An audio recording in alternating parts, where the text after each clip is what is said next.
बसपावरच बी टीमचे आरोप का? हा महत्वाचा मुद्दा आहे. बसपावरच बी टीमचे आरोप का, इतरांवर का नाही? सखोल विश्लेषण आम्ही राजर्षी न्यूजच्या माध्यमातून करायचं.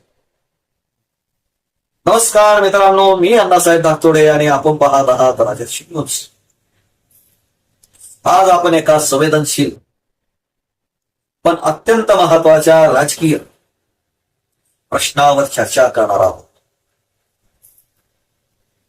देशातील अनेक प्रादेशिक पक्ष, नितीश कुमार, ममता बॅनर्जी, तेजस्वी यादव, अखिलेश यादव, उमर अब्दुल्ला, चिराग पासवान, जयंत चौधरी, उपेंद्र कुशवाहा, अनुप्रिया पटेल, रामदास आठवले यांच्यासारखे अनेक नेते हे कधी ना कधी भाजपा किंवा काँग्रेस सोबत आघाडी सोबत गेलेले आहेत. पण आश्चर्य म्हणजे बी टीम हा शिक्का सर्वाधिक वेळा बसपा आणि बहिणजीवरच का लावला जातो? हा राजकीय प्रश्न आहे का सामाजिक? हा राजकीय प्रश्न आहे की सामाजिक? हा महत्वाचा मुद्दा या ठिकाणी आहे की ही रणनीती आहे का मानसिकता? चला करूया सखोल विश्लेषण. राजकीय वास्तव आणि आघाड्यांचे गणित. भारतीय राजकारण हे आघाड्यांचे राजकारण आहे. सध्या भारतीय राजकारणामध्ये आघाड्यांचं राजकारण चालू आहे. अनेक पक्ष वेळोवेळी आघाडी बदलतात सत्तेसाठी किंवा काही जण अस्तित्वासाठी रणनीती बदलतात. काही पक्ष एक दोन जागावर प्रभाव ठेवून सत्तेचा भाग बनतात. मग फक्त बसपावरच शंका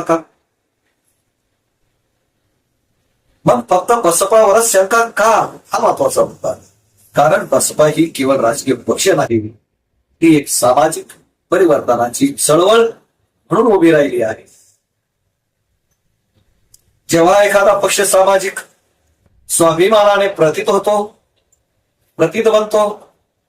तेव्हा त्यांच्यावर अपेक्षा देखील जास्त असतात.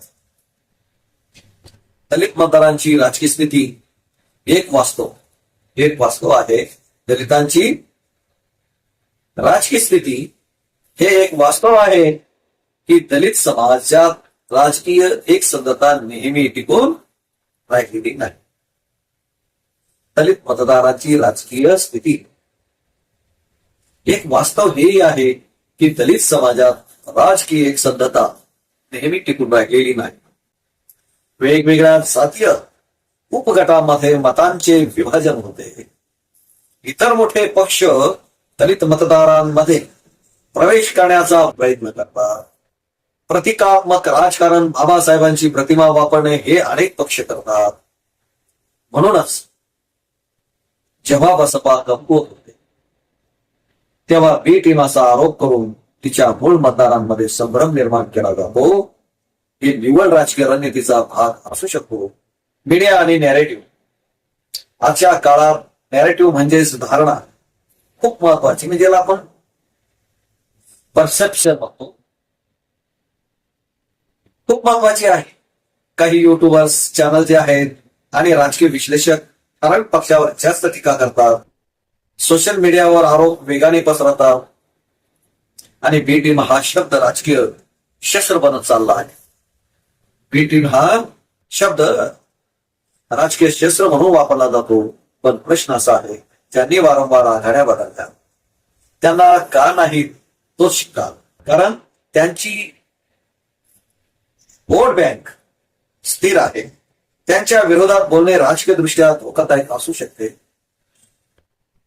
सामाजिक मानसिकता आणि नेतृत्वाचा स्वीकार. दलित समाजातच अंतर्गत स्पर्धा आहे. उपजातींचे राजकारण आणि प्रतिनिधित्वाचा प्रश्न कायम राहिला आहे. महत्वाचा एक पाचवा मुद्दा आहे याच्यामध्ये, राजकीय मानसिकता आणि नेतृत्व स्वीकार. दलित समाजातच अंतर्गत गट स्पर्धा आहे.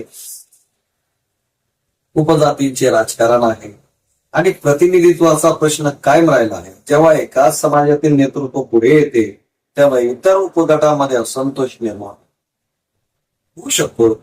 ही फुटच मोठ्या पक्षांसाठी राजकीय सिद्धी. आणि सगळ्यात महत्त्वाचे तो काय निष्कर्ष निघतो हा जर पाहिला भारतीय राजकारणात बी टीम हा आरोप अनेकदा रणनीती म्हणून वापरला जातोय. बसपावर जास्त आरोप होतात कारण ती स्वतंत्र सामाजिक आधार असलेला पक्ष आहे. मतांचे विभाजन आणि नॅरेटिव्हची लढाई ही खरी राजकीय लढाई आहे. लोकशाहीत अंतिम निर्णय मतदारांचा असतो. जर मतदार जागरूक असतील तर कोणतेही नॅरेटिव्ह कायमची ठरत नाही. आणि सातवा मुद्दा आहे कॉल टू ऍक्शन. आपल्याला काय वाटते? बसपावरच जास्त आरोप होण्यामागे राजकीय रणनीती आहे. आपल्याला काय वाटते? बसपावरच जास्त आरोप होण्यामागे राजकीय रणनीती आहे का सामाजिक कारण? आपले मत कमेंट मध्ये नक्की लिहा. व्हिडिओ आवडला तर लाईक करा आणि शेअर करा आणि राजर्षी न्यूज चॅनलला सबस्क्राईब करायला बाकी विसरू नका. धन्यवाद. जय भीम, जय भारत.